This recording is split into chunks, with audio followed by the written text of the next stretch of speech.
For all its popularity, history doesn't give us any guarantees as to the origins of Valentine's Day.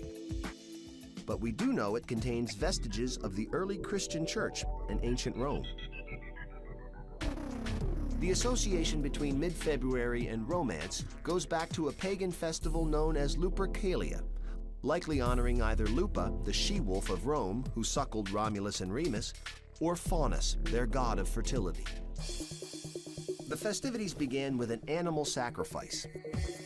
Then the ritualistic slapping of young women with strips of the animal's skin and blood to bestow fertility for the coming year. In the 5th century, perhaps in an effort to Christianize the pagan festival, Pope Gelasius declared February 14th as St. Valentine's Day. As for the real St. Valentine, there were reportedly several canonized by the Church. Legend has it that one St. Valentine, a defiant Roman priest, lived during the 3rd century AD under Emperor Claudius II. Claudius was an ambitious ruler. His battles required vast armies of men to abandon their young families for long periods of time, resulting in a military that was half-hearted and homesick. So determined was Claudius to stop love from sapping the will of his armies, he banned marriages altogether. Father Valentine thought the ban unjust and defied the emperor, continuing to marry young lovers in secret. The emperor eventually caught on to the priest's actions, arrested him, and sentenced him to death.